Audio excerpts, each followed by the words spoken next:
When you enter this space, the first thing you do is look up, because the light is coming very much from above and the ceiling is quite impressive. And you really feel small when you see someone else walking in the space. You really see it seems almost as the people coming in here, they really shrink. Connecting these two elements, the historical meaning of the building, or the history of the building on one hand, and then the ceiling that was so impressive. I thought I should make something like a dust piece that really comes from the ceiling, and you never, it will look as if it was always there. Somebody who wouldn't know it was an exhibition would think, oh, my goodness, what was this before? That was the idea.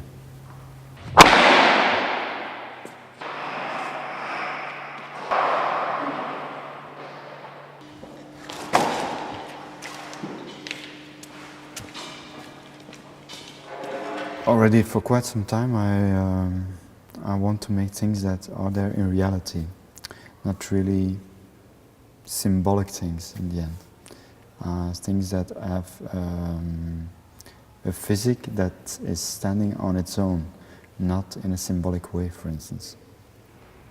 So the problem was, while painting, as you paint, always, every painting, every image, as abstract even it can be, and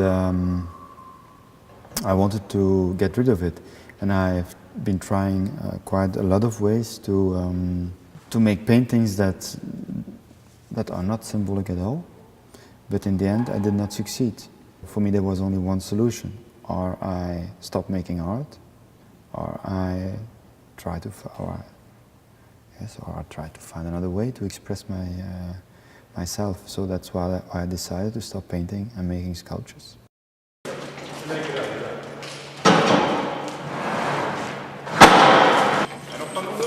Ja. De eerste boven, de tweede, de derde. De eerste? Ja, we moeten zien dat we nog wat over. Wees vooral mijn handen af. Ja, voilà. Dank je. Laten we eens staan.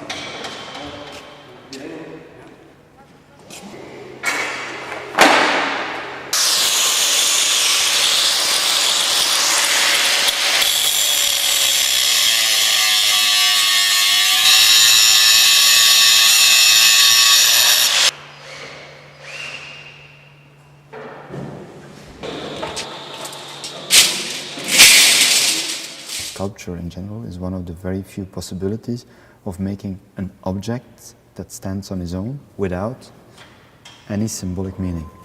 So you can compare it with any object laying around here. The object stands on its own. It's not important because it refers to something else, but it's important because it refers to itself.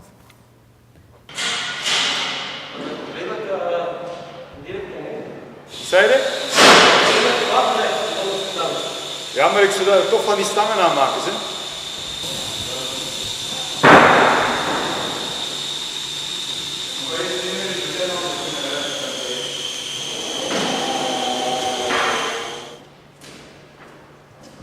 Nobody will walk immediately to the center of the piece.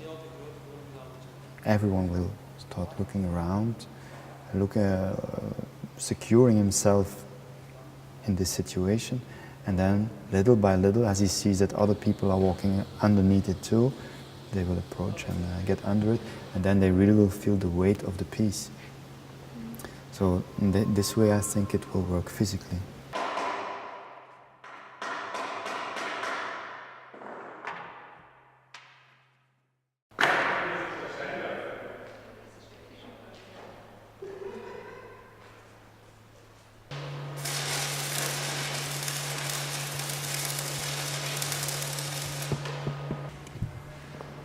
Lukt dat? Nee. Anders moet je naar de binnenkant stappen, hè?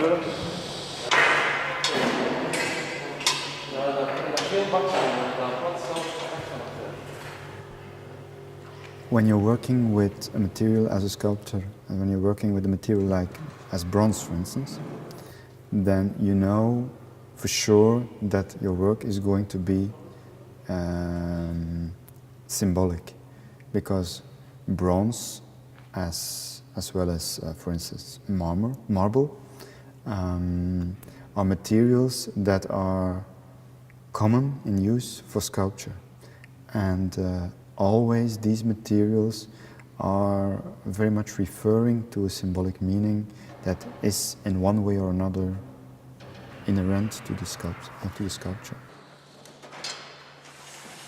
I try anyway to make my sculptures in such a way, even when as I know very well that blood can be interpreted as a sign of life in some cultures, in other cultures it's a sign of death.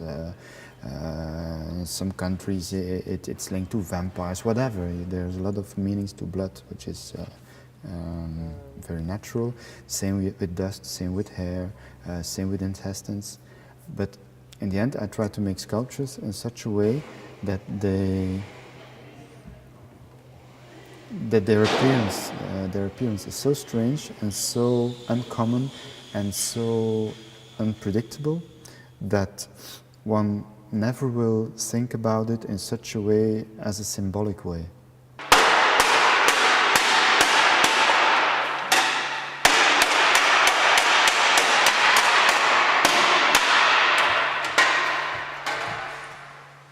I should work with this skin that is quite abject.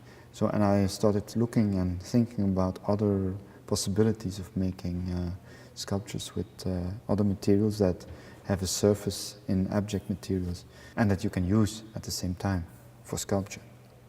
So that's why later on I came to dust.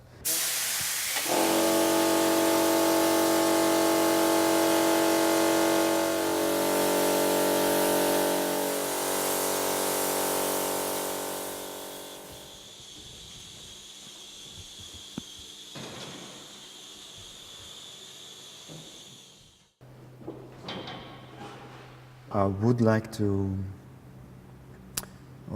like to express, but not by simplifying it, but by showing it in all its complexity. And that's why the structure and the way of working that I use are unpredictable, and from one thing comes another thing, and from that thing comes another thing, and like this the sculpture grows. What I'm trying to do anyway is to make sculptures that in an analog way show this world where we live in, and talk about this, in the end, very little structured environment, not structured time, whatever.